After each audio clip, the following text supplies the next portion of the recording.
ओम साई राम। बाबा का आशीर्वाद हम सब पर बना रहे। स्वागत है आपका श्री साई सच्चरित्र के अध्याय 12 के सारांश में। दोस्तों, क्या आपने कभी सोचा है कि हमारे जीवन की हर छोटी बड़ी घटना पहले से तय होती है? क्या कोई हमें भविष्य में होने वाली घटनाओं के बारे में पहले से बता सकता है? शिरडी के साईं बाबा ऐसे ही महान संत थे जिनकी कृपा से भक्तों का जीवन संवर जाता था। आज हम अध्याय 12 से जानेंगे बाबा की ऐसी ही अनोखी कृपाओं के बारे में, बाबा का भविष्य के बारे में पहले से जानकारी होना, और हम सुनेंगे भक्तों के अद्भुत अनुभवों को। तो चलिए शुरू करते हैं। सबसे पहले संतों का उद्देश्य।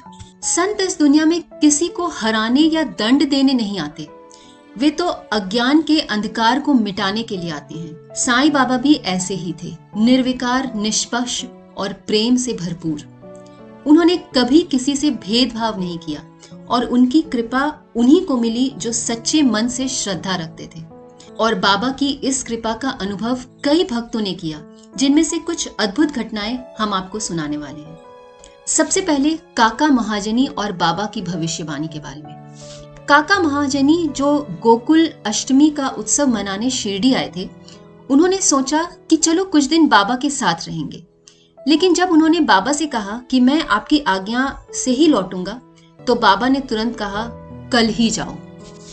काका को अजीब लगा, लेकिन उन्होंने बाबा की आज्ञा मानी। और जब वे मुंबई लौटे तो पता चला कि उनके मैनेजर बीमार हैं और मैनेजर न होने के कारण मालिक ने उन्हें बुलाया था।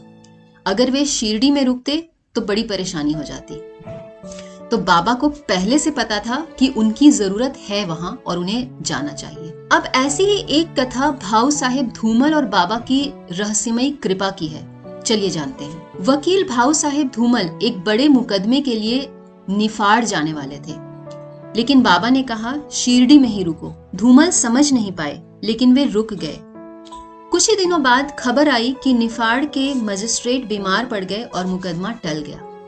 जब आखिरकार मुकदमा हुआ, तब तक परिस्थितियां ऐसी बदल गईं कि धूमल के मुवक्किल की जीत हो गई, और यह बाबा की कृपा थी। उन्होंने ही उन्हें ऐसे समय पर जाने का मार्गदर्शन दिया कि उससे उनकी जीत हुई। तो जो कुछ होता है हमें बस बाबा के चरणों में डाल देना चाहिए और ये श्रद्धा रखनी चाहिए कि जो बाबा कहेंगे हम वही करेंगे, जो बाबा चाहेंगे वही होगा। आइए अब एक डॉक्टर की बात जानते हैं जिन्होंने बाबा में अपने राम को देखा। एक डॉक्टर जो केवल भगवान राम के भक्त थे, उन्होंने कहा कि मैं किसी मुसलमान संत के चरणों में नहीं जाऊंगा। लेकिन जब उन्होंने पहली बार बाबा को देखा, वे स्तब्ध रह गए और उनके मुंह से कुछ और नहीं, बस हे राम, जय श्री राम, यही निकला। उन्हें बाबा में अपने राम के दर्शन हुए और बिना कुछ सोचे उन्होंने बाबा के चरणों में शीश झुका दिया। यह बाबा की शक्ति थी। हर भक्त को उसके आराध्य के रूप में दर्शन देते थे बाबा।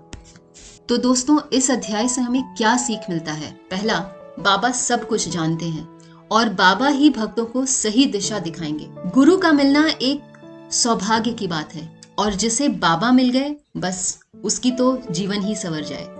ये था दूसरा सीख। और तीसरा, जाति धर्म के भेदभाव और अहंकार को छोड़कर भक्ति का मार्ग हर किसी के लिए बेहतर मार्ग है। चाहे वो एक साधारण आदमी हो, कोई वकील हो या कोई डॉक्टर, हर एक व्यक्ति को यदि वो भक्ति में लीन हो जाए तो उसके भाग संवर जाए। जो साईं बाबा पर सच्ची श्रद्धा और सबूरी रखते हैं, उन्हें बाबा की कृपा अवश्य प्राप्त होती है। अगर आपको ये वीडियो पसंद आया हो तो लाइक, शेयर और सब्सक्राइब जरूर करें, और कमेंट कर हमें बताएं कि आपको हमारा ये छोटा सा कार्य कैसा लग रहा है। ओम साई राम।